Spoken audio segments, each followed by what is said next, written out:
और दोस्तों एक बार फिर से आप सभी का स्वागत है हमारे YouTube चैनल सिविल सर्विस इंस्टीट्यूट में। देखिए जो यूपी स्पेशल की सीरीज है उसको आगे हम कंटिन्यू करते हैं। तो उसके 5 जो सेशन हैं वो ऑलरेडी चैनल पर अपलोडेड है, आप उनको देख सकते हैं और उसके डिस्क्रिप्शन में भी आपको उसका लिंक मिल जाएगा। आज का जो हमारा टॉपिक है ये है उत्तर प्रदेश में राष्ट्रीय उद्यान एवं अभ्यारण्य। ठीक है, UP national park and wild life sanctuaries.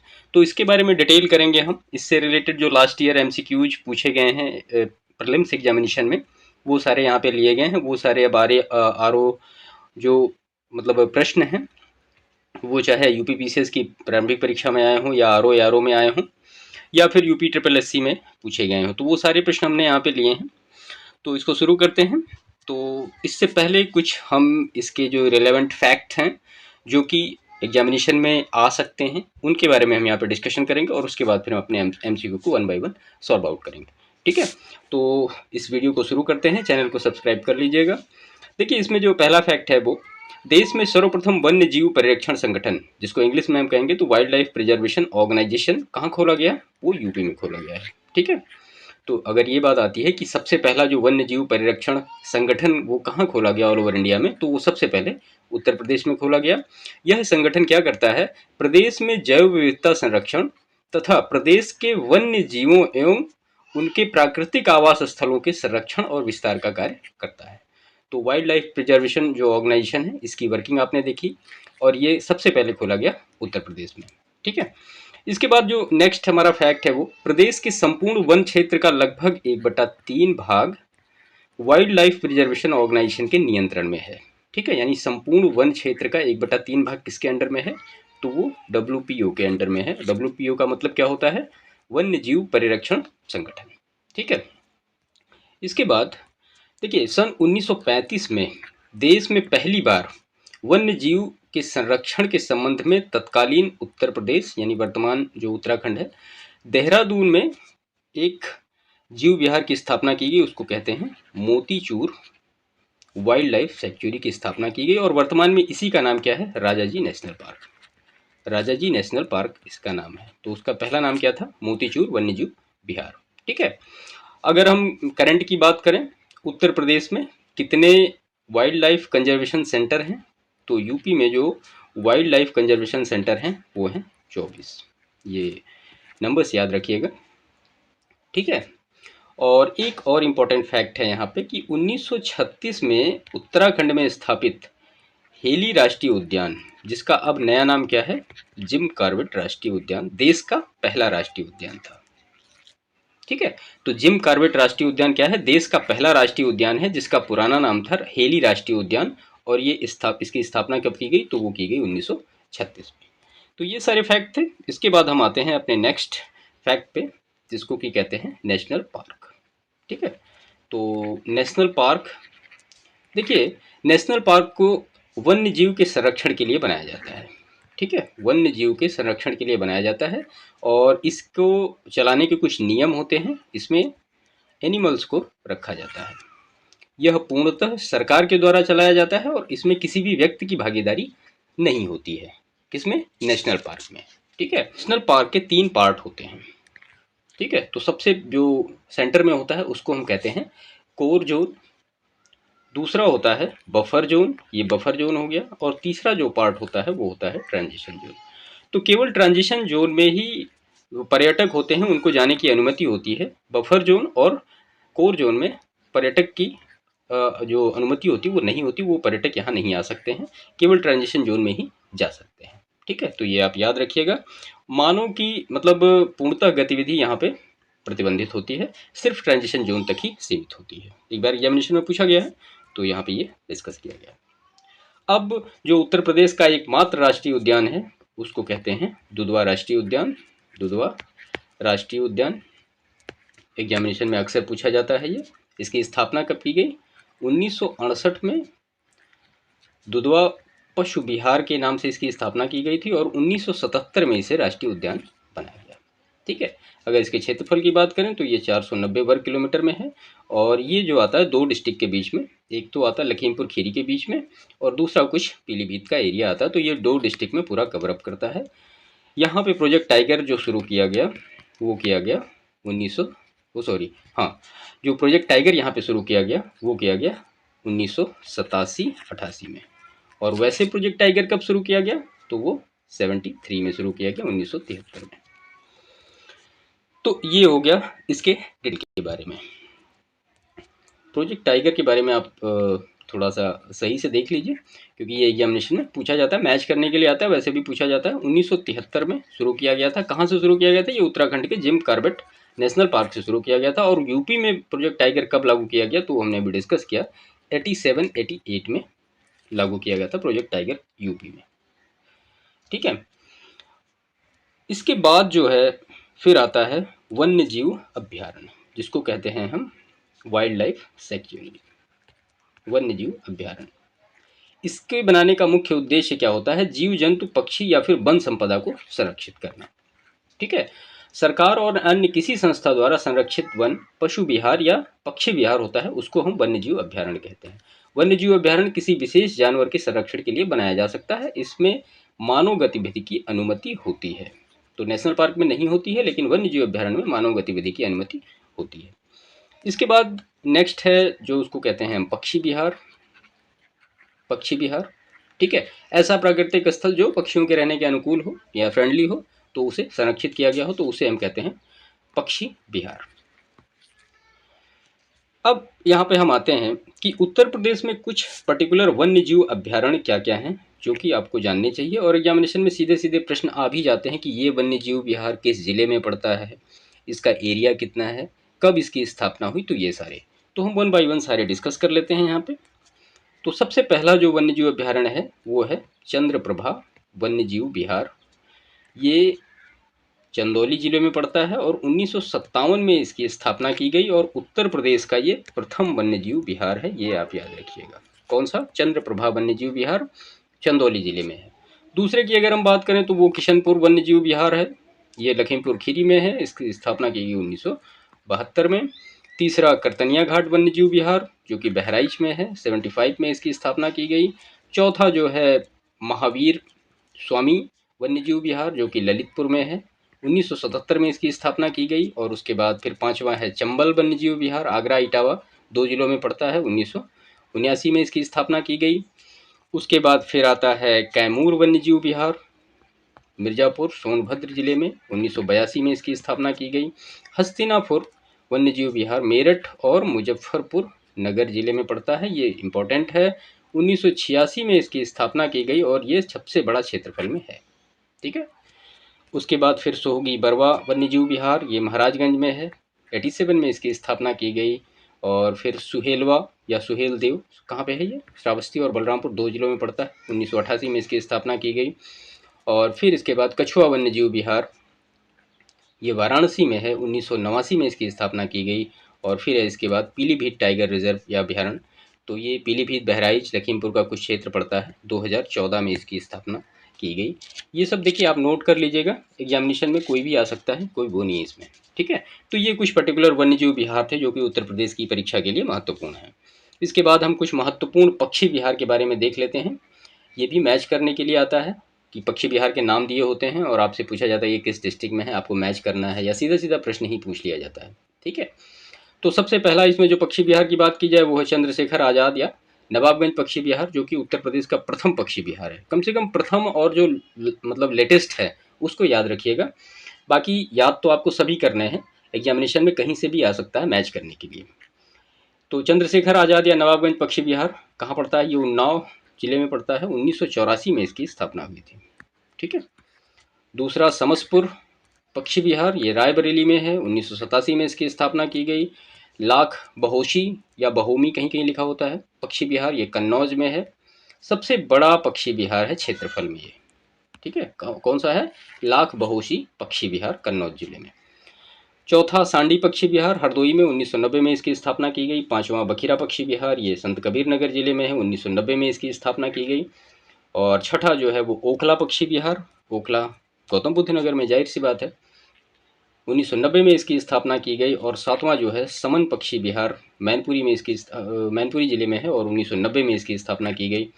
और उसके बाद फिर नेक्स्ट है आठवां पार्वती अर्गा पक्षी विहार जो कि गोंडा में है और यह एक क्या है? वेटलैंड भी है, रामसर स्थल भी है। 9वां जो है हमारा वो है विजय सागर पक्षी विहार, महोबा या हमीरपुर में है, 1990 में इसकी स्थापना की गई। 10वां जो है वो पटना पक्षी विहार है, ये एटा में है। इसको आप थोड़ा याद करिएगा सही से, क्योंकि ये पटना पक्षी विहार लिखा रहता है तो हमें लगता है ये बिहार में है। उसके बाद फिर 11 जो है वो सुराहताल या लोकनायक जयप्रकाश पक्षी विहार, ये बलिया जिले में है, 1991 में इसकी स्थापना की गई। सुर सरोवर पक्षी विहार, सुर सरोवर पक्षी विहार ये कहाँ, ये आगरा जिले में है, 1991 में इसकी स्थापना की गई। और भीमराव अंबेडकर पक्षी विहार, ये कुंडा प्रतापगढ़ में है, 2003 में इसकी स्थापना की गई। देखिए 12-13 जो भी पक्षी विहार यहाँ पे अभी मैंने नाम लिए हैं, ये सभी इंपॉर्टेंट हैं और सभी मैच करने के लिए आए ही आए हैं, तो इनको बिल्कुल याद करके दिमाग में बिठा लीजिएगा सही से। जितने भी वन्यजीव अभ्यारण्य बताए और जितने भी ये जो पक्षी विहार बताए, ये मैच करने के लिए निश्चित ही आते हैं एग्जामिनेशन में, इधर उधर से कहीं ना कहीं से किसी न किसी तरीके से प्रश्न पूछे ही पूछे जाते हैं, तो इनको आप अच्छी तरीके से प्रिपेयर कर लीजिएगा। एक प्रश्न आपका इससे पक्का है, चाहे जिस तरह से वो आएगा। ठीक है, इसके बाद हम अपने नेक्स्ट टॉपिक पे आते हैं, जिसको हम कहते हैं वेटलैंड।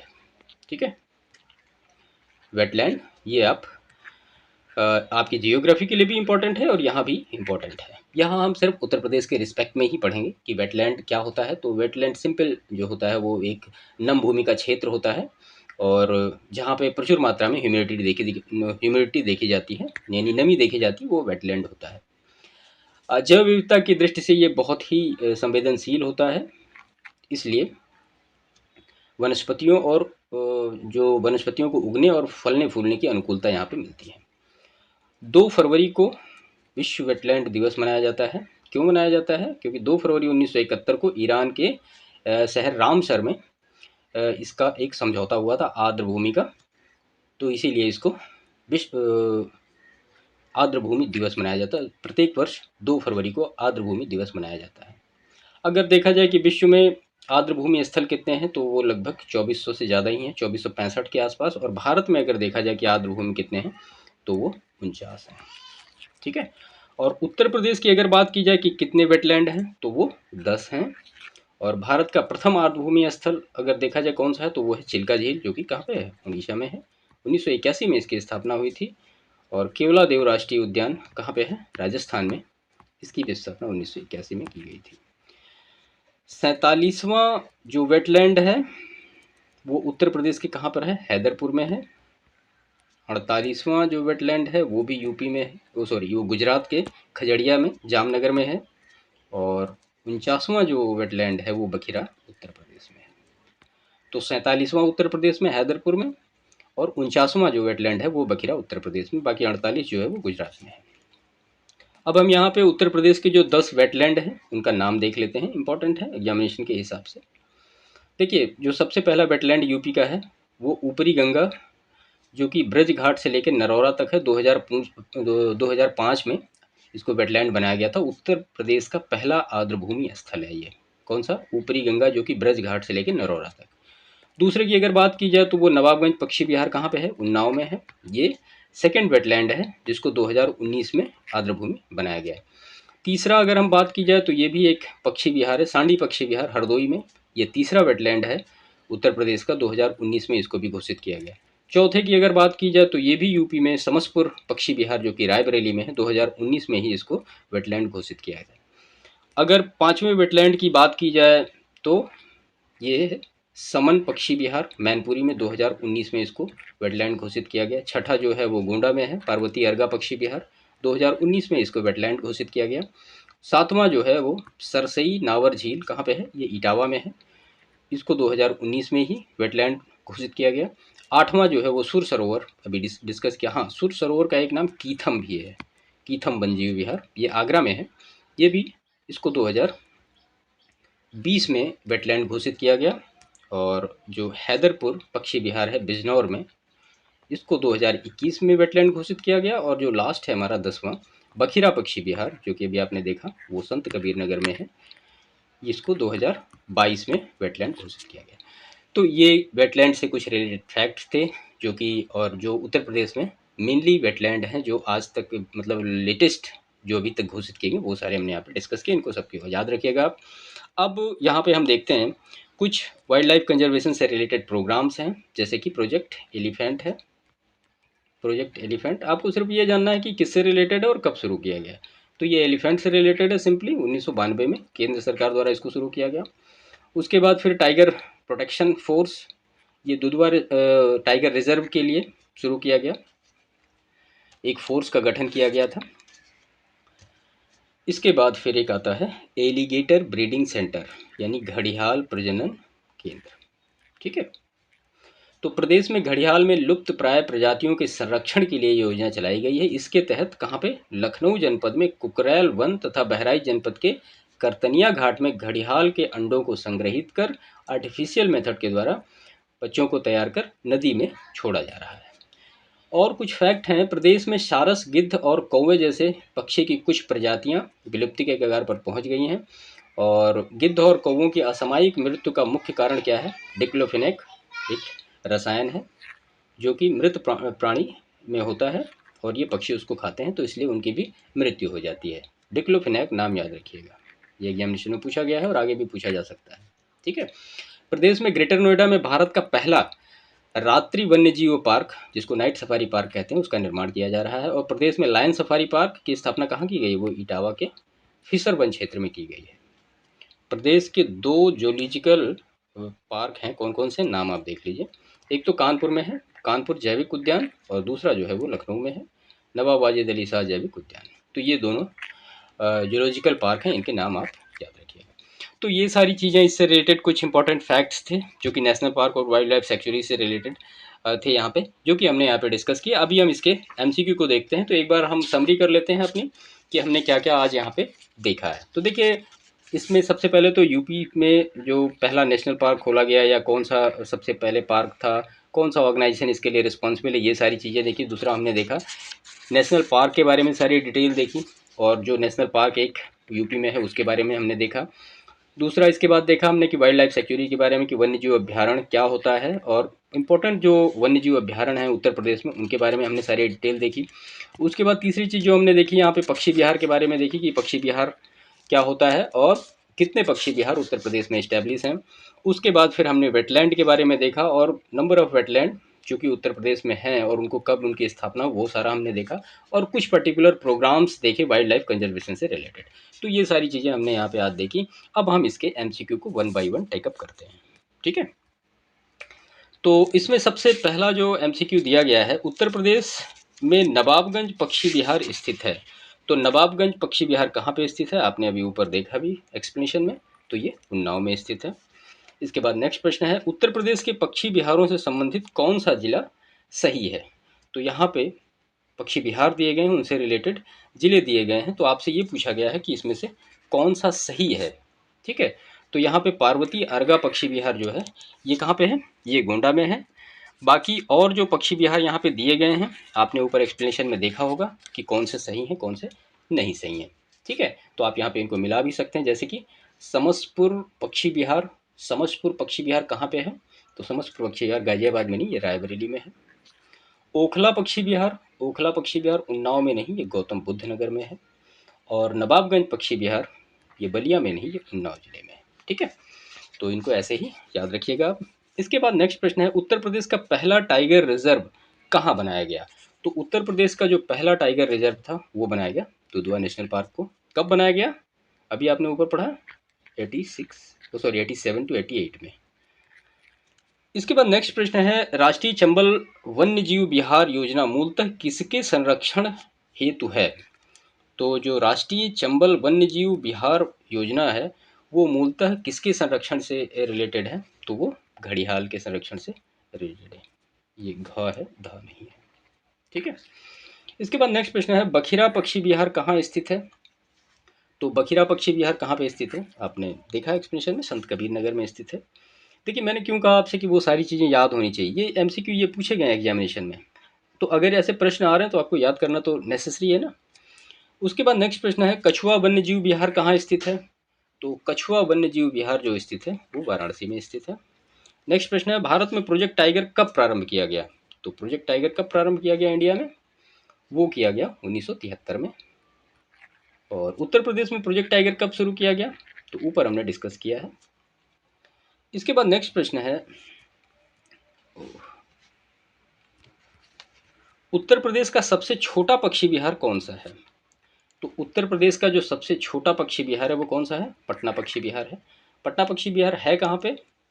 एटा में है। मैंने कहा था इसको थोड़ा ध्यान दीजिएगा क्योंकि ये ऐसा लगता है कि ये पटना में है। ठीक है। इसके बाद नेक्स्ट प्रश्न है, उत्तर प्रदेश में नवाबगंज यानी चंद्रशेखर आज़ाद पक्षी विहार कहाँ पे स्थित है? तो वो कहाँ पे स्थित है? उन्नाव में स्थित है। इसके बाद नेक्स्ट प्रश्न है, उत्तर प्रदेश का इनमें से कौन सा आर्द्र भूमि स्थल नहीं है? ठीक है। तो इसमें से ये पूछा गया है आपसे कि आर्द्र भूमि स्थल कौन सा नहीं है? तो सुर सरोवर है, बखिरा है, नवाबगंज है, केवला देव नहीं है। केवला देव कहाँ है? ये राजस्थान में है। इसके बाद नेक्स्ट प्रश्न है, राजाजी नेशनल पार्क की स्थापना कब की गई? तो राजाजी नेशनल पार्क की स्थापना जो की गई है वो की गई है 1935 में। ठीक है। नेक्स्ट प्रश्न है, दुधवा राष्ट्रीय उद्यान किस जनपद में स्थित है? तो दुधवा जो राष्ट्रीय उद्यान है वो आपका स्थित है लखीमपुर खीरी में। ठीक है। इसके बाद नेक्स्ट प्रश्न है, निम्नलिखित में से कौन सा सही सुमेलित है? अब ये कुछ पक्षी विहार दिए गए हैं और ये पूछा गया है कि इसमें से सुमेलित कौन सा है, सही है जो। तो देखिए सांडी पक्षी विहार जो है ये हरदोई में है, ओखला आप जानते हैं गौतम बुद्ध नगर में है, बखिरा जो है संत कबीर नगर में है और महावीर स्वामी। इसके बाद नेक्स्ट प्रश्न है, सर्वप्रथम किस पक्षी विहार की स्थापना की गई? तो प्रदेश में सबसे पहले किस पक्षी विहार की स्थापना की गई? तो वो की गई सांडी पक्षी विहार की। इसके बाद नेक्स्ट प्रश्न है, प्रदेश का सबसे विस्तृत पक्षी विहार है, तो सबसे जो विस्तृत पक्षी विहार कौन सा है? वो है लाख बहोशी या लाख बहोमी पक्षी विहार। नेक्स्ट प्रश्न है, सुराहताल पक्षी विहार अवस्थित है, तो सुराहताल पक्षी विहार कहाँ पे अवस्थित है? ये बलिया में अवस्थित है। इसके बाद नेक्स्ट प्रश्न है, प्रदेश का सबसे बड़ा वन्यजीव विहार है, तो जो प्रदेश का सबसे बड़ा वन्यजीव विहार कौन सा है? वो हस्तिनापुर है। हमने ऊपर डिस्कस किया है इसके बारे में डिटेल सारी। इसके बाद नेक्स्ट प्रश्न है, राज्य में एक बबर शेर सफारी स्थापित किया जा रहा है, तो वो कहाँ स्थापित किया जा रहा है? हमने इसका भी एक्सप्लेनेशन देखा ऊपर, तो ये है इटावा में स्थापित किया जा रहा है। नेक्स्ट प्रश्न है, प्रदेश का सबसे छोटा वन्यजीव विहार है, तो प्रदेश का जो सबसे छोटा वन्यजीव विहार है वो कौन सा है? वो है महावीर स्वामी वन्यजीव विहार। कहाँ पे है ये? ललितपुर में है। इसके बाद नेक्स्ट प्रश्न है, निम्न में से कौन सा पक्षी विहार उत्तर प्रदेश में स्थित है? ठीक है। अब आपको ये बताना कि उत्तर प्रदेश में कौन सा स्थित है, तो ये नवाबगंज यानी उन्नाव में यही स्थित है। इसके बाद नेक्स्ट प्रश्न है, सुर सरोवर पक्षी विहार निम्नलिखित में से किस शहर के पास है? अब पूछा जा रहा है कि सुर सरोवर पक्षी विहार कहाँ पे है, इसी का जो एक दूसरा नाम है अभी हमने ऊपर डिस्कस किया, इसको क्या कहा गया है? तो वो कहा गया कीथम पक्षी विहार। तो कहाँ पे है ये आगरा में है। इसके बाद नेक्स्ट प्रश्न है, कौन सा प्रोजेक्ट टाइगर में शामिल नहीं है? ठीक है।